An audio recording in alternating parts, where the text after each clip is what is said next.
If Israel responds, if there are other conflicts that arise in the region, we're actually talking to each other and figuring out how to stop the shooting, how to make the region safer, our allies and everybody else. And this is probably what we're most excited about as Americans, the Iranians have agreed to invite IAEA inspectors back into their country. That is a major milestone for the American people and the first step in permanently denuclearizing or permanently ending a nuclear weapons program in Iran.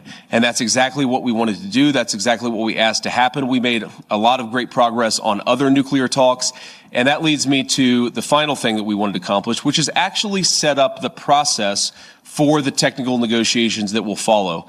Our teams working with the Iranians, the Qataris, and the Pakistanis made great progress yesterday. They will continue to work at the technical level with the teams here in Bergenstock. And then those technical negotiations are going to continue over the weeks and days to come. We wanted to set up a structure for that so that you could have proper political oversight, but obviously, as much as this place is very beautiful, I can't stay here for the next 60 days. I'm about to go back home to the United States, but the technical teams are going to be working with proper oversight to make sure that we're accomplishing the objectives that matter for everybody. The final deal is the house. We set the foundation. We haven't built the house, but we've laid a successful foundation to get to a good place for the American people.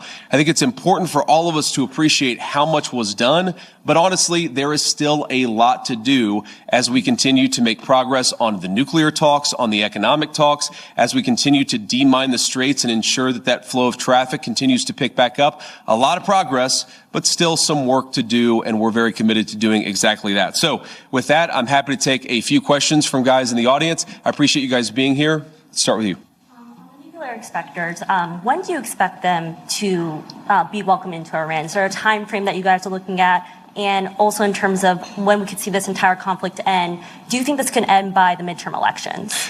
Well, look, right now the conflict is in a ceasefire, and certainly our hope is that we get to the final deal and a permanent settlement. But right now, I think we've made great progress, and we should all celebrate that. In terms of when the nuclear inspectors are going to start, it's funny, we were trying to call some of the inspectors last night around 2 a.m. As you can expect, not many people were answering their phone at 2 a.m. I expect that will happen at the minimum this week, but we think even some of those conversations with the inspectors and with the IAEA could happen as soon as today. Thank you, Mr. Vice President.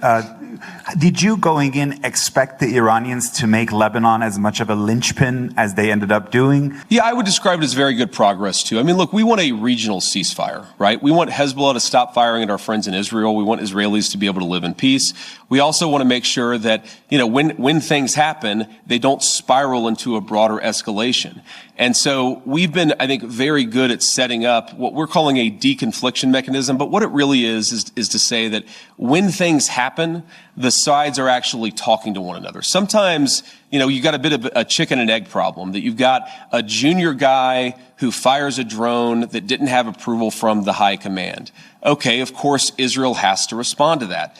But then sometimes that response, we could actually have a better and more peaceful situation if Israel responds in the context of a conversation that's ongoing between Hezbollah, Lebanon, Israel, and other partners in the region. There really hasn't been a mechanism to have those discussions until basically around 4 p.m. yesterday, Bergenstock time, when we set that up. So what we're trying to do is to say, first of all, Israel and every other nation in the region has the right of self-defense, but we want to make sure that everybody has that right of self-defense in the background where we're talking about how to de-escalate these conflicts rather than spiraling out of control. I will say you already see the fruits of that. Over the past 24 hours, it's probably been the most peaceful that we've seen the situation in Lebanon. The previous 24 hours were pretty good. Obviously, there was some shooting about 72 hours ago. So this is a work in progress. But what we've done is actually set up the operation so that we can ensure it doesn't spiral out of control in the future. Does the U.S. want Israel to withdraw forces from southern Lebanon?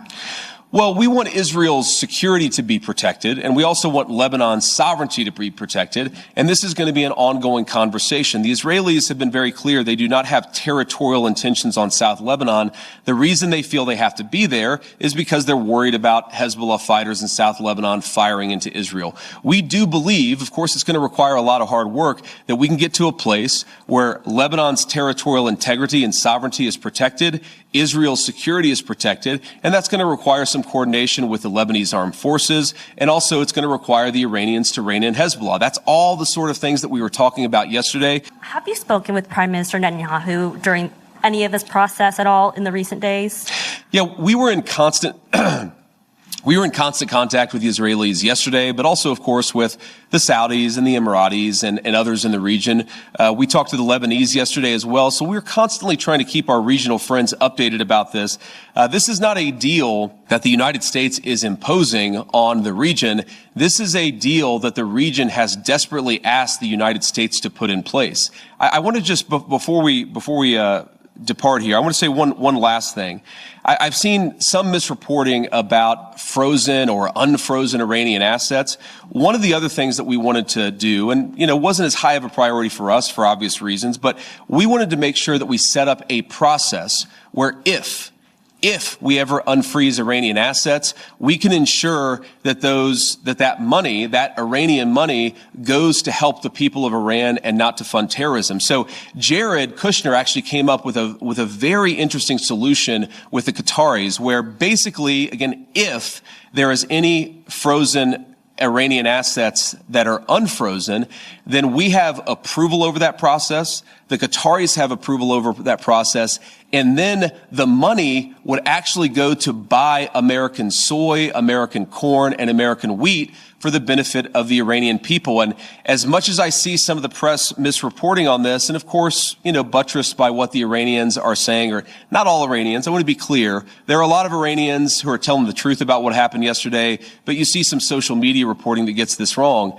But fundamentally, what Jared and the Qataris and the entire team here in Bergenstock accomplished is, to me, a classic Trump deal, where if Iranian assets are ever unfrozen, they're going to go to make American farmers richer and to feed the Iranian people. So from Switzerland, thank you all for being here. I appreciate the questions and I appreciate the engagement. I'm looking forward to going back home, and we'll certainly keep everybody updated on what happens in the days and weeks to come. Thank you.